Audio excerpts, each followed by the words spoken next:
Hey, it's Joe Crump.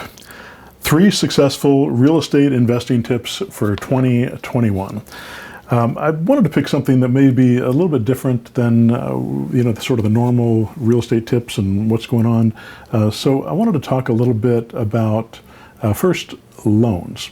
Don't get loans, especially when you're getting started. Don't go out and take out loans. Use seller financing. Yeah, technically they're loans too, but don't use conventional financing. Don't use banks when you're starting out in this process, or any other type of lender, hard money lender, when you're doing this, because there's so much risk involved when you do that, especially when you're getting started. Once you know how to make money, and you know all of your expenses, and you know how to value property properly, and you know how to put together a deal that makes sense, that you know you can turn around and sell or keep and create cash flow, then loans are okay. And even then, I would make sure that you have the proper cash flow to handle them, because there's going to come a time in your real estate career, I think it's going to come sooner than later, where the market takes a hit, and you start to lose tenants, and you start to lose value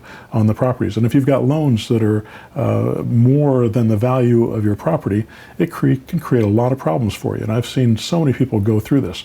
I went through it back in 1991 when everything crashed for me, and I was completely leveraged out. And I had a huge business, but I had a lot of leverage in that business. I saw it happen again to a lot of the people that I knew that were investors back in 2008. And you all know what happened during that time. It's probably, we're going to see another year in that cycle, probably coming up in the next year or 2 or 3 years. I think it's going to come sooner than later.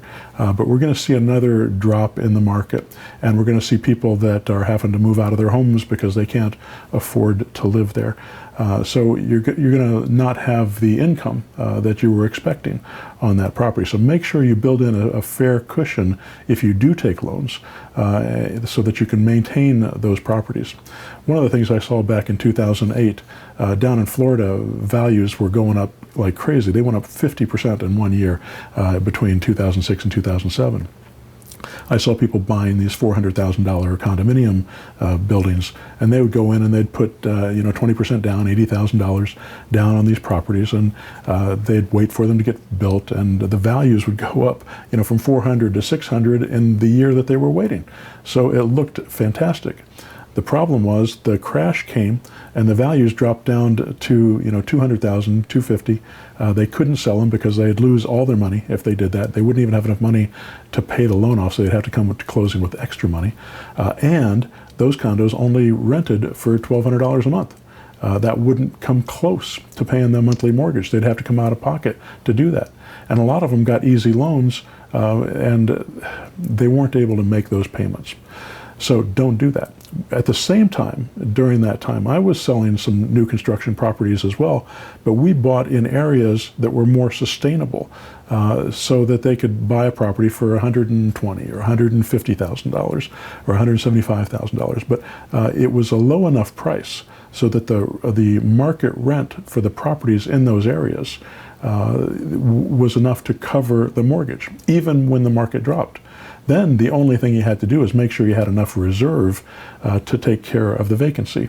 Now, my vacancy rate in 2008 went from 3% across my entire portfolio to 20%. That was a substantial increase, especially because I had a lot of subject to properties that had mortgages on them. Now, those mortgages weren't in my name, so I didn't have that much risk on them, but I didn't want to lose them either, and I wanted to make sure I could fulfill my end of the bargain. So I always kept enough reserve to make sure that I could make those payments during that time. And you're going to want to have the same thing and be aware of the fact that you might lose that money. Now, I knew what I was doing as far as what properties I bought, where I bought them, how I bought them, all those things. I had the experience. So when those times came and I had the reserve, I was safe.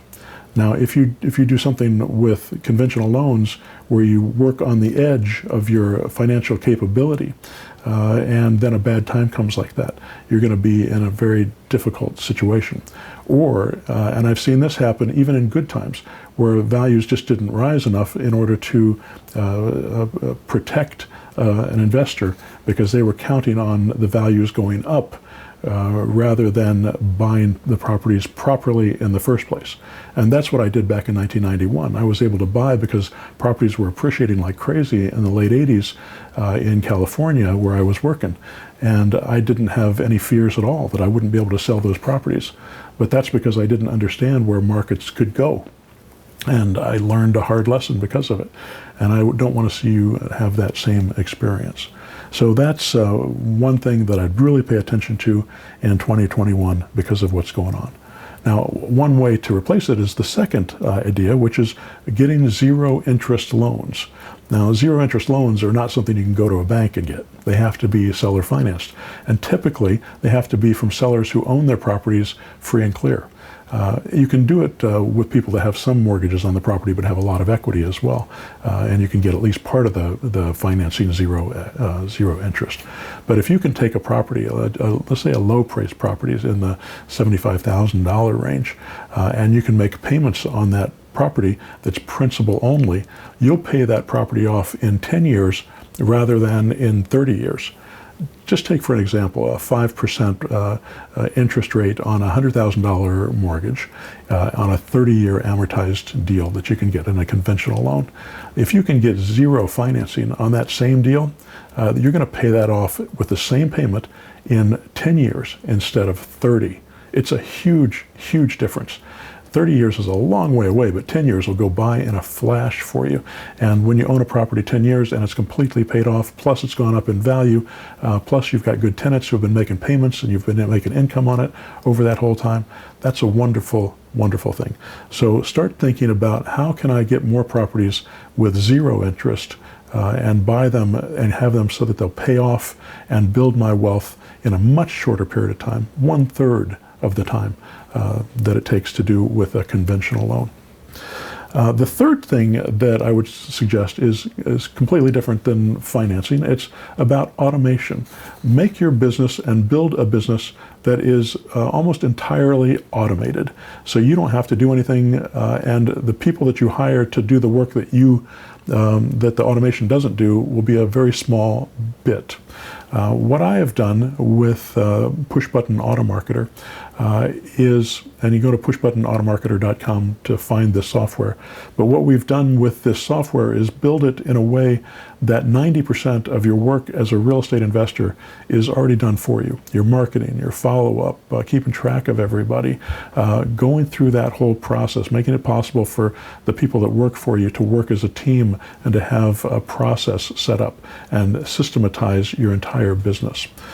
So that's what the Automarketer is, and you ought to go check out how that works, because if you can automate 90% of your business, that means the other 10% you or somebody else has to do.